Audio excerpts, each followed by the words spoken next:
जनसांख्यिकीय असंतुलन पर वार हो, उसके लिए भी देश में जनसंख्या नियंत्रण कानून बने। अगर ऐसे ही चलता रहा तो भविष्य में गरीबी, भुखमरी, बेरोजगारी, कुपोषण के कारण हम बहुत बड़ी समस्या में फंसने वाले हैं। जानबूझकर ऐसा लगे कि देश पर कब्जा करने की नीयत से हम 8-8, 10-10 बच्चे पैदा करेंगे तो नहीं, ऐसी अनुमति देश में किसी को नहीं दी जा सकती। अंधाधुंध संतानोत्पत्ति करना, अधिक से अधिक बच्चे पैदा करना।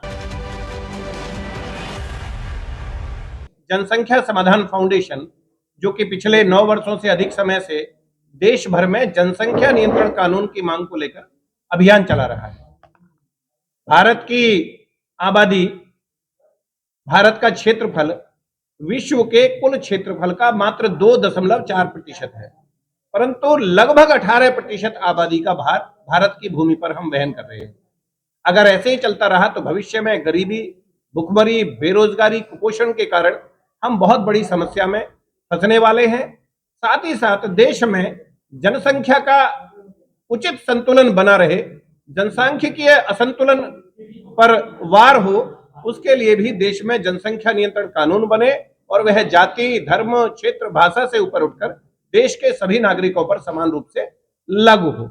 और जो नागरिक उस कानून को बनने के बाद न माने और उसे जानबूझकर तोड़कर तीसरी संतान उत्पन्न करे, उनकी सभी सरकारी सुविधाएं, सरकारी सब्सिडी और साथ साथ उनको मताधिकार से वंचित किया जाए।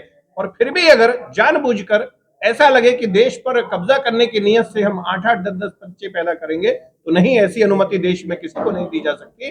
चौथे बच्चे पड़ जाने पर दंपति की अनिवार्य रूप से नसबंदी और साथ ही साथ पिछली सजाओं के साथ साथ उसको 10 वर्ष की जेल की सजा का प्रावधान, क्योंकि भारत को हम किसी प्रकार से कोई ऐसा देश नहीं बना सकते जो हम एक गैस चैम्बर के रूप में यहाँ बहुत सारे लोगों को भर के और इसमें समस्या उत्पन्न करें।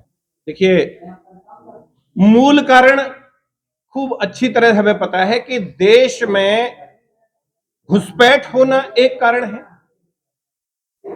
बाहर के देशों से लोग जब अंदर आते हैं तो आबादी बढ़ती है, ये सही है, लेकिन ये समस्या का एक भाग है, यानी आप कह सकते हैं 100 में से 5% है।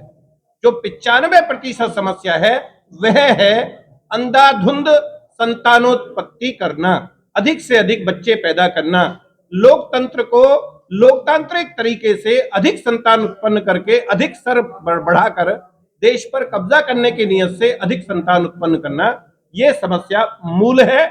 संतानोत्पत्ति है तभी तो जनसंख्या बढ़ती है और इसके मूल में कोई बहुत ज्यादा हमें रिसर्च करने की आवश्यकता नहीं है और उस पर वार किया जाना आवश्यक है। तो हमारे जो नारा कांग्रेस सरकार ने इंदिरा गांधी, अभी बीजेपी की सरकार है पिछले 8 वर्षों से, आखिर क्यों नहीं इस तरह का जो है कानून बन पाया? देखिए, किसकी सरकार है मैं इस विषय में बहुत ज्यादा नहीं जाना चाहता, लेकिन हाँ, जहां तक सरकारों की बात है तो भारत विश्व में पहला ऐसा देश था 1952 में जिसने फैमिली प्लानिंग कार्यक्रम प्रारंभ किया, विश्व में पहला देश। लेकिन आप विश्व में नंबर 1 होने वाले हैं आबादी के मामले में। एक दूसरी बात आपने कही, इंदिरा गांधी ने कई कार्यक्रम शुरू किया, हम दो हमारे दो, कंपलसरी नसबंदी, लेकिन कानून बनाकर सभी पर समान रूप से लागू नहीं किया। इसी का परिणाम है कि कुछ लोग एक संतान तक सीमित रहने लग गए और कुछ लोग 8-8 बच्चे पैदा कर रहे। नहीं, भारत देश में जाति, धर्म, क्षेत्र, भाषा से ऊपर उठकर सभी को एक समान मानकर ये कानून बनना चाहिए। आपका ये जनसंख्या समाधान फाउंडेशन क्या कर रहा है?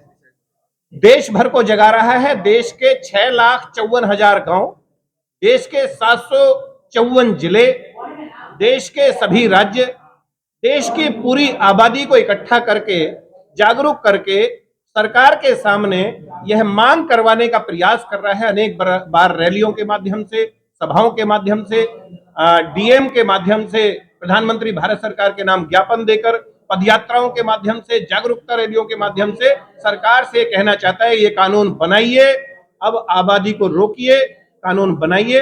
ये हम लोग काम कर रहे हैं। आप समाधान फाउंडेशन बताए तो आपको जागरूकता फाउंडेशन होना चाहिए, समाधान क्या दिया? समाधान, जी बिल्कुल, हमने समाधान सुझाया है और बिहार में प्रत्येक जिले में, चाहे वो उत्तर बिहार क्षेत्र में आता हो, चाहे वो दक्षिण बिहार क्षेत्र में आता हो, हमारी टीम जो कि यहाँ श्री कृष्ण मुरारी जी जो कि राष्ट्रीय महासचिव भी हैं, डॉक्टर साहब हैं, कुंदन जी हैं और ममता सहगल जी हैं, पूरे प्रदेश भर में पूरी जनता को जागरूक करके, इकट्ठा करके समाधान होगा देश में जनसंख्या नियंत्रण कानून के लिए एक जैसा माहौल बना लेना जागरूक करने के बाद।